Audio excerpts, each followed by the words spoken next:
Voilà l'équipe, on a fait le petit tour du véhicule ensemble et maintenant suivez-moi pour suivre les détails de la transaction. Salut à tous l'équipe, c'est Jimmy, la société Discount Auto Pare-Brise et aujourd'hui on se retrouve pour une nouvelle vidéo. On va parler de ce fameux cahier, donc un livre de police que tous les vendeurs automobiles d'occasion doivent avoir. Je vous fais cette vidéo pourquoi? Parce que c'est hyper compliqué, enfin moi je sais qu'en tout cas quand j'ai débuté c'était hyper compliqué à remplir. C'est pas si simple, c'est un document qui est très important parce que votre comptable va l'utiliser du coup pour vos déclarations de TVA, pour votre bilan, etc. Donc voilà, j'aimerais en parler parce qu'il n'y a pas trop d'informations, que ce soit sur YouTube, sur Internet ou autre. Moi, ça m'avait posé pas mal de problèmes à mes débuts. Du coup, heureusement que j'avais des gens qui étaient dans ce domaine-là, chez qui j'ai pu me renseigner, qui m'ont aidé, mais même malgré ça, ça n'a pas été si facile. Donc voilà, je vais vous expliquer comment le remplir étape par étape et en détail. Donc les amis, voici, donc ça c'est mon ancien où on avait fait un peu n'importe quoi, je vous dis la vérité. C'est pour ça que j'en ai deux. Donc là on a fait, donc celui-là c'est le confidentiel avec tous les éléments à jour et bien fait. Et du coup vu que lui je l'utilise pas, on va s'en servir de modèle aujourd'hui.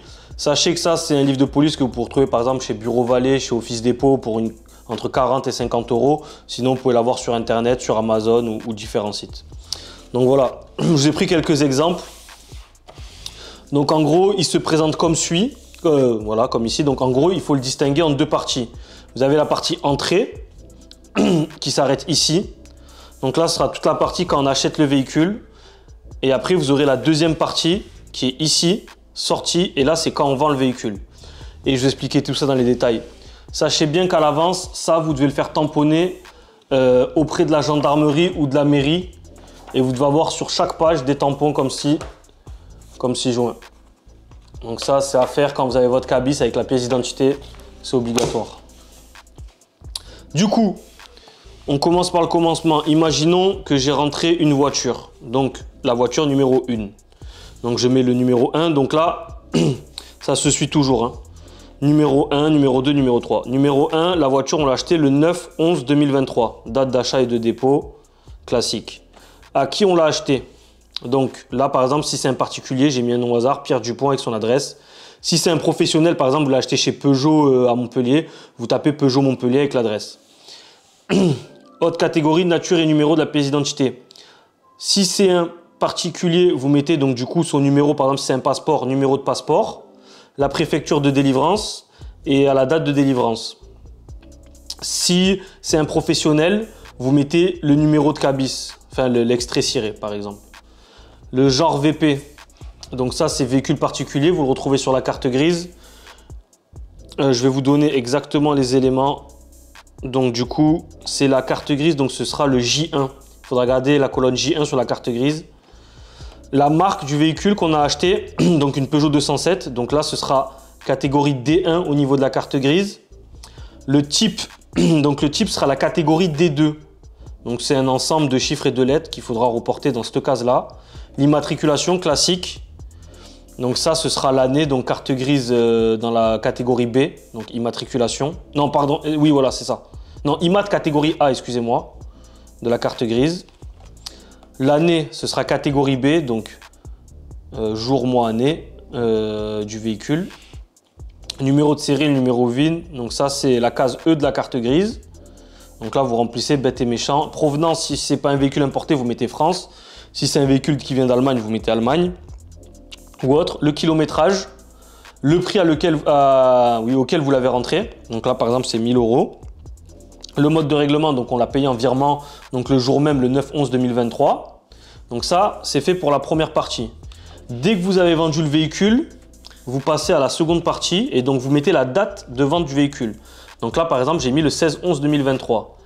À qui je l'ai vendu? Donc ça, c'est la personne particulière, donc monsieur Guillaume Diaz qui l'a acheté. Est-ce que c'est un changement d'immat? Là, j'ai mis non. En fait, c'est par rapport aux anciennes immatriculations. Les anciennes immatriculations, c'était des plaques différentes. Donc si entre-temps, vous, c'était une ancienne plaque, vous allez passer à une nouvelle plaque, vous mettez oui, sinon vous me laissez non. Garantie 3 mois, vous mettez, ça c'est la garantie basique, hein, sauf si vous avez mis une extension de garantie de 6 mois ou 12 mois, vous pouvez modifier, mais ça c'est pas très important. Là, vous avez catégorie remise en état, pièce, main-d'œuvre. Là, vous pouvez vous dire, bon, c'est pour faire vos calculs, mais ça, c'est pas obligatoire de remplir, les frais que vous avez fait, etc. Ça, par exemple, commission frais divers, c'est pareil. Ça, par exemple, si vous offrez la carte grise à votre client, vous pouvez marquer carte grise, mais pareil, ça, c'est pas des colonnes très importantes. En cas de contrôle, il n'y aura pas de problème. Là, le prix de vente et le prix de vente, donc 3 000 € et le mode de règlement. Donc, le mode de règlement, par exemple, si vous avez pris un acompte en CB plus virement, ben, vous mettez CB plus virement et la date du virement, c'est toujours bien. Plus vous mettez de détails, mieux c'est. Ça, ce sera pour la première ligne. Je vous ai pris un deuxième exemple. Donc là, on reprend pareil. Par exemple, donc j'ai repris le 10-11 à Monsieur Roger Roux avec son adresse, cette pièce d'identité, ce véhicule, Nissan Juke. On reporte les éléments comme précédemment. Le kilométrage, le prix. Donc là, on l'aura acheté 5 000 €. On l'a payé en virement. On l'a vendu le 14-11 à Karl Ramos. Changement d'IMAT, non. Garantie 3 mois, ça ne bouge pas. On l'a vendu 6 500 et en chèque de banque. Donc là, vous mettez chèque de banque. La particularité de ce véhicule-là, c'est qu'on a fait une reprise dessus. Donc la reprise donc de Karl Ramos, vous la mettez à la suite. 3. Donc comment on met une reprise sur un livre de police? Pareil, donc vous mettez 14-11. Donc ça, c'est la date de vente du Juke et de reprise de sa voiture. On reporte les éléments. Donc là, je ne l'ai pas mis, mais vous remettez pareil une pièce d'identité. Enfin là, vous regardez les catégories, vous remplissez. Donc là, c'est une Peugeot 206 en l'occurrence. On remplit. Et le prix d'achat. Donc le prix d'achat, ça c'est, il faut qu'il y ait le même prix sur la facture de vente. C'est-à-dire que, pour être simple, la facture de vente du Juke de 6 500 €, si je lui ai repris 500 €, il faut qu'il m'ait fait par exemple un chèque de banque de 6 000 plus la voiture. Donc ça fait 6 000 plus reprise 500 € de la voiture sur la facturation. Il faut que ça apparaisse sur la facture, donc sur votre logiciel précédemment cité. Là, donc 500 et le mode de règlement, vu qu'on ne l'a pas payé parce que c'est une reprise, donc en fait on l'a déduit du prix de vente du Juke, on met reprise. Voilà, donc ça pour la première partie. Et quand vous l'avez vendu, c'est pareil. La date de vente, le nom, prénom de l'acheteur et le reste, voilà les garanties. Le prix, vous l'avez vendu, par exemple 2 000 € en virement. Et là, par exemple, j'ai pas mis, mais vous pouvez mettre la date du virement. Voilà les amis, j'espère que ça aura été clair.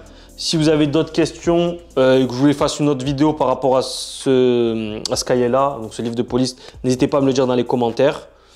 Et je vous dis à la prochaine.